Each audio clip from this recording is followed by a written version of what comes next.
Fala pessoal, nós estamos de novo aqui no Laboratório de Física Moderna da UTFPR. Na verdade a gente está gravando esse vídeo logo que a gente terminou o vídeo do Millikan ali, então a gente vai fazer uma segunda experiência, né? Qual que é essa experiência agora? Bem, essa é a experiência da difração de elétrons, né? Que é uma das experiências mais importantes da física moderna, né? Da mecânica quântica.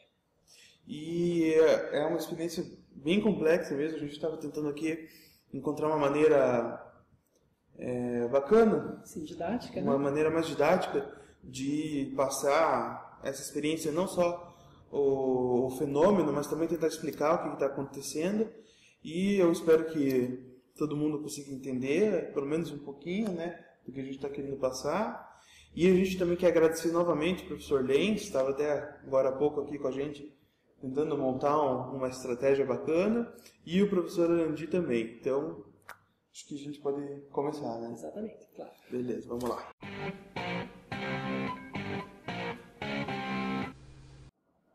Bom, como a gente comentou, esse experimento é muito complexo, e antes de você mostrar pra gente como é que ele funciona, eu quero te pedir para você fazer algumas considerações iniciais sobre o que a gente precisa saber mesmo, algumas coisinhas, para entender melhor o fenômeno. Tá. Então, veja só. A primeira coisa que nós temos que entender é que a radiação, né, eletromagnética apresenta propriedades ondulatórias, né? Ou seja, as ondas eletromagnéticas, como a luz, né, os raios-x, o infravermelho, né, o ultravioleta, são ondas eletromagnéticas que sofrem dois fenômenos, interferência e difração, né? Para você saber se o fenômeno é ou não ondulatório, você precisa fazer um experimento de interferência e difração. Ondas como o som, tá, que é uma onda mecânica, e a luz, que é uma onda eletromagnética, eles interferem e difratam, tá? O que é interferência e o que é difração? Interferência é quando você superpõe, né, você superpõe duas ou mais ondas em um determinado ponto do espaço. Essa interferência pode ser tanto construtiva como destrutiva, ou parcialmente, né, construtiva e destrutiva. Tudo depende da fase destas ondas, né? Já a difração é um pouquinho mais complicada, né, nós entendermos. A difração é a curvatura de uma onda, né? É quando uma onda encontra um obstáculo, né, ou uma abertura, e ela contorna esse obstáculo, ela se espalha, tá? Isso é difração.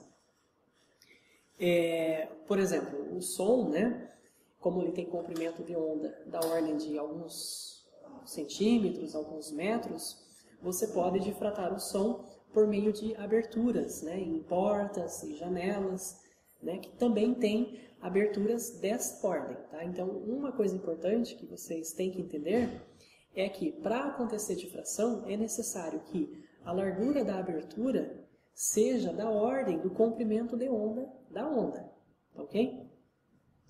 Bem, as experiências de interferência, né, da luz foram feitos pelo físico Thomas Young no século XIX, comprovaram o caráter ondulatório da luz, tá? Pondo fim a uma velha discussão que havia na física, né? Afinal, a luz ela é uma onda ou é uma partícula, né? Newton, por exemplo, imaginava, né, a luz como um conjunto de corpúsculo, né, de partículas que mais tarde depois foram chamados de fótons, né? E o caráter ondulatório da luz acabou prevalecendo depois com os trabalhos de Huygens, né, e Young depois, posteriormente. É importante destacar que ainda nessa época, né, do Newton, do Huygens, do Young, sabia-se que a luz, né, não se sabia que a luz era uma onda eletromagnética, né? Nós só viemos saber disso depois com os trabalhos de Maxwell, né, com o seu trabalho em teoria eletromagnética em 1873, tá?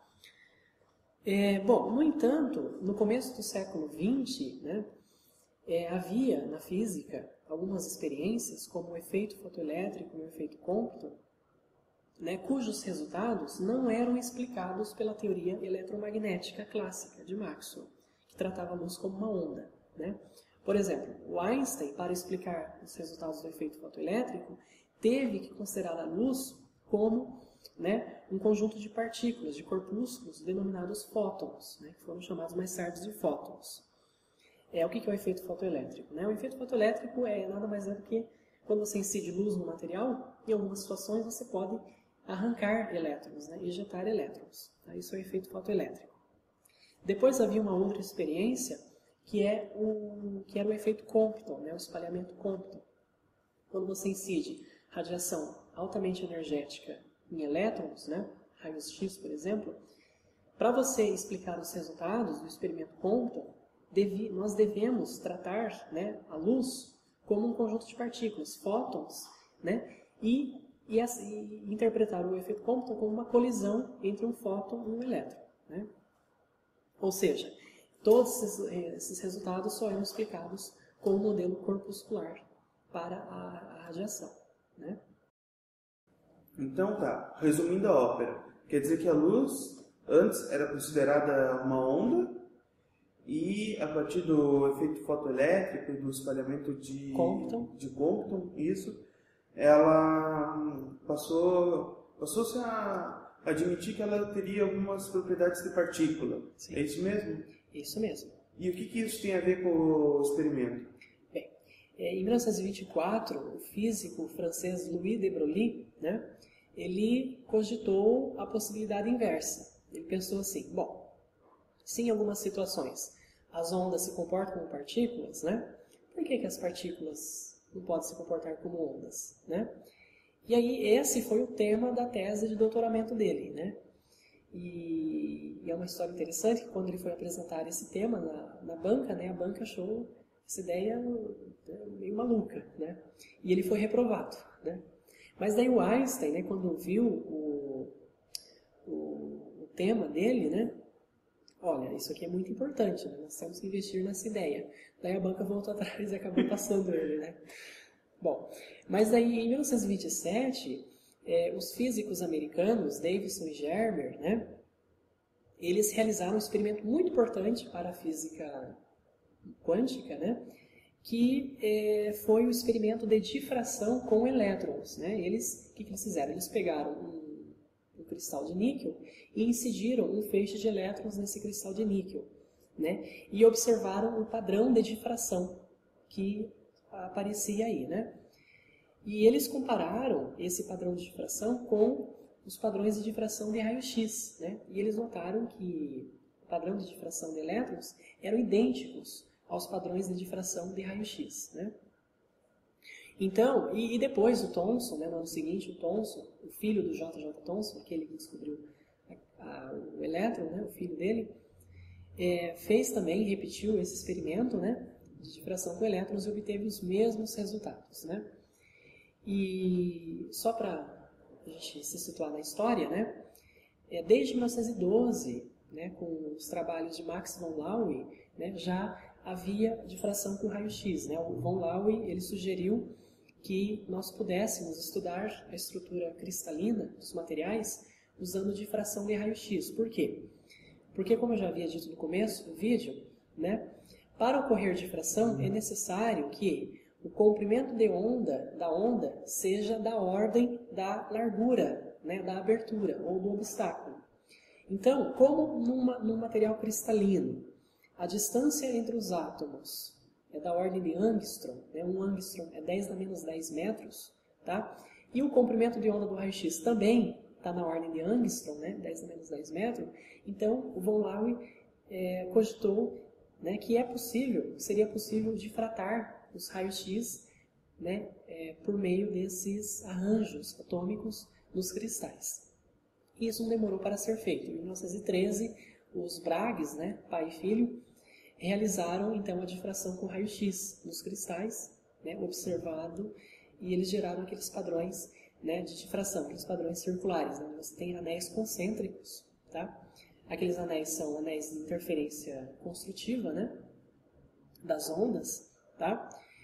Só para vocês se situarem, a luz, né, que nós enxergamos, o espectro visível, ela tem comprimento de onda na faixa entre 4.000 e 7.000 angstrom, né? E o raio-x, comprimento de onda muito menor, da ordem de angstrom, né?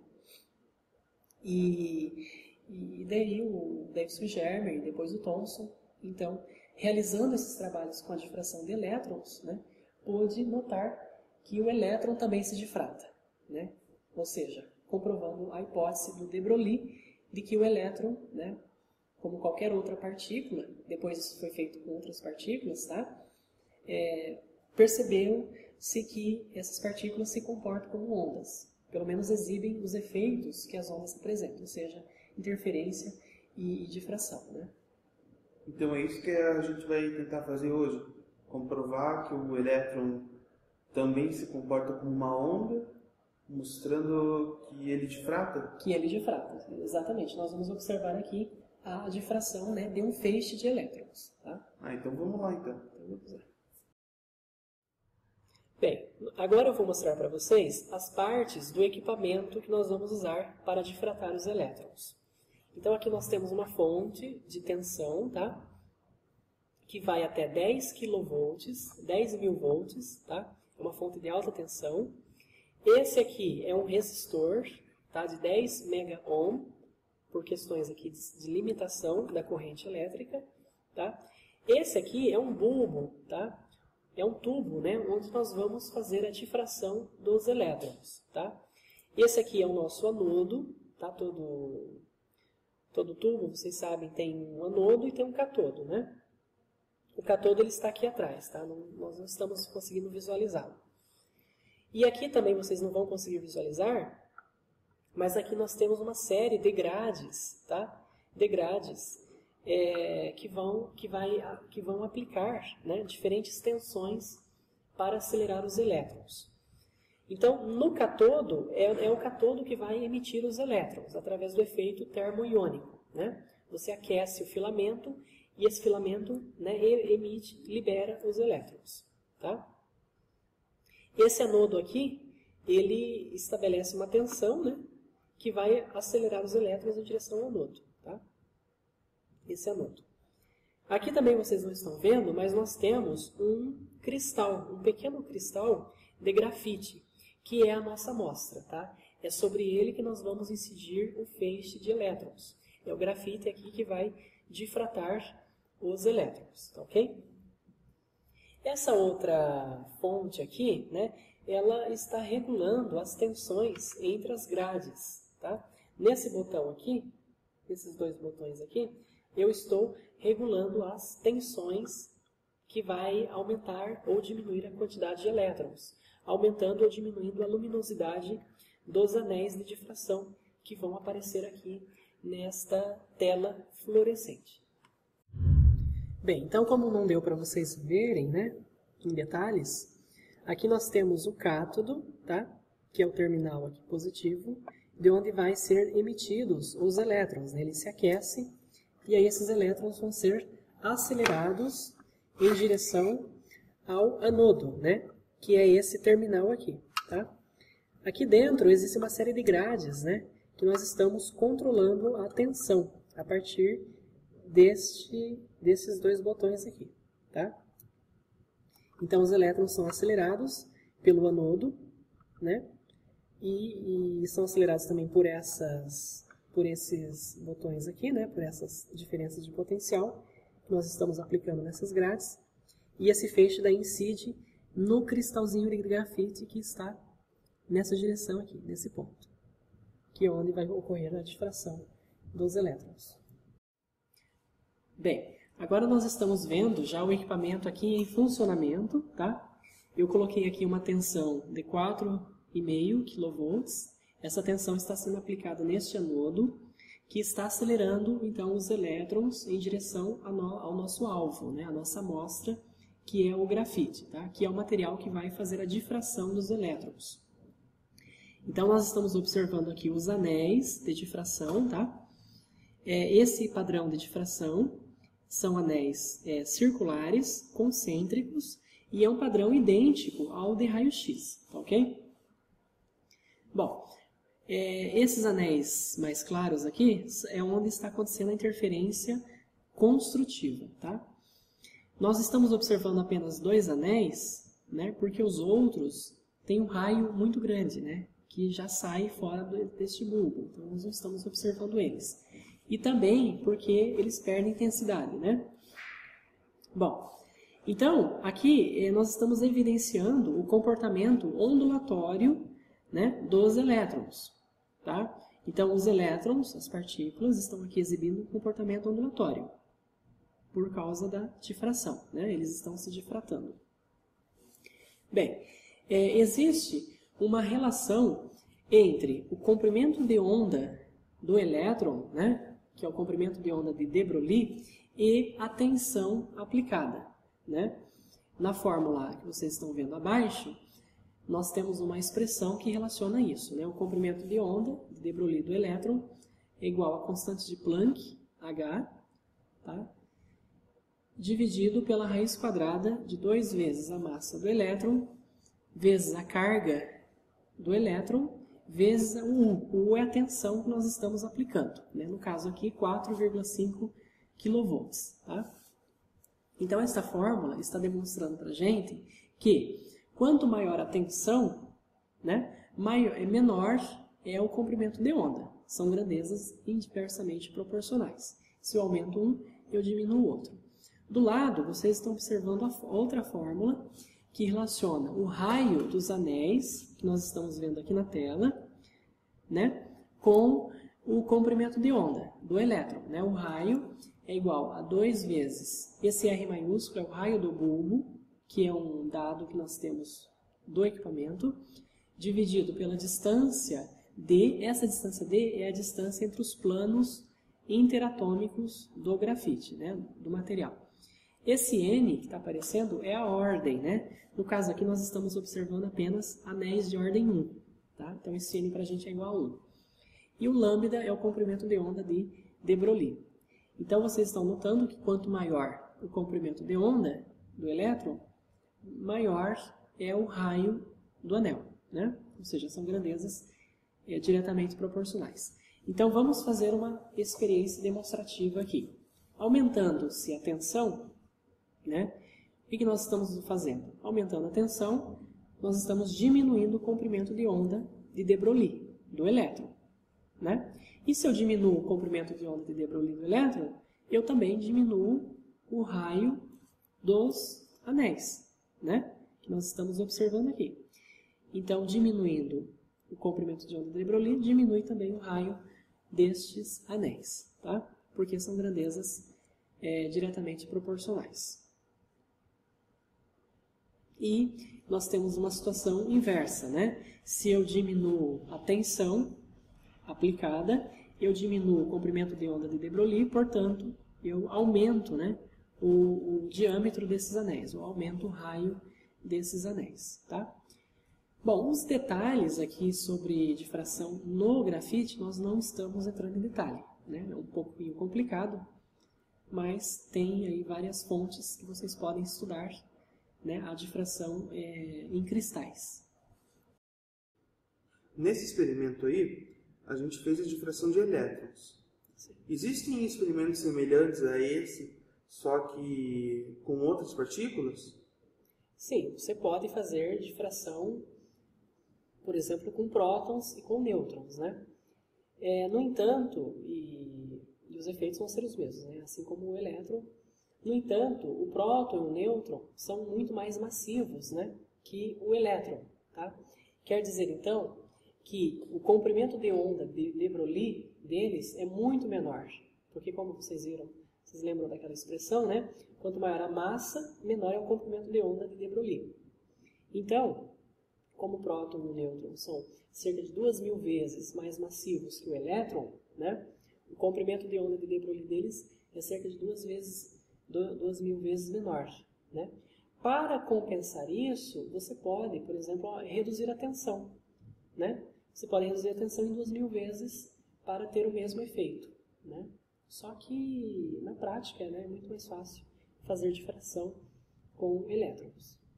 Quais foram as consequências de se descobrir que o elétron também tem comportamento de onda, além de ser uma partícula? Primeiro que a hipótese de de Broglie ela foi comprovada, né? Ela foi comprovada através dos resultados dos experimentos de Davidson e Germer, né, 1927, e depois os experimentos de Thomson também. Aí depois, o Schrödinger, né, um físico austríaco, ele quis encontrar uma equação matemática para essas ondas de matéria. Né, e ele conseguiu, ficou conhecido como a equação de Schrödinger, né, que é a equação básica lá da mecânica quântica. E depois, esses experimentos, né, que mostraram que partículas se comportam como ondas, abriu uma imensa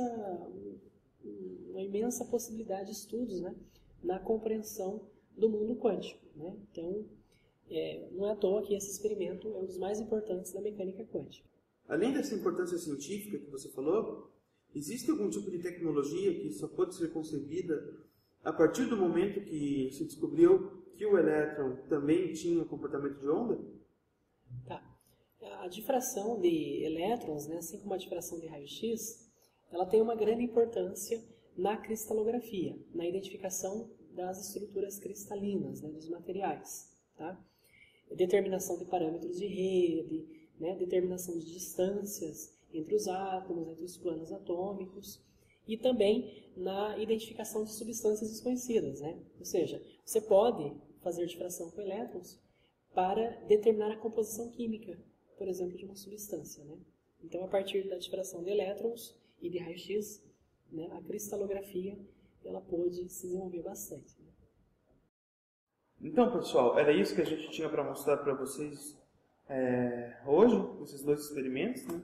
O primeiro foi do Millikan, que está no vídeo passado, para quem não assistiu, então, quiser conferir. E esse da difração de elétrons. Né? Então, acho que é isso. Tem mais alguma coisa para falar? Não, eu gostaria de agradecer novamente mais essa oportunidade de estar aqui explicando para vocês mais uma experiência rica, né, da física. Uma experiência clássica. Né? Clássica, né? Então é isso. Se vocês gostaram do vídeo, eu peço que vocês cliquem em gostei ou favoritem o vídeo, para a gente saber se vocês estão gostando mesmo do Ciência Curiosa estar trazendo experimentos mais elaborados, né, saindo um pouco daquela questão dos experimentos de casa. E eu encontro vocês no próximo vídeo. Até lá!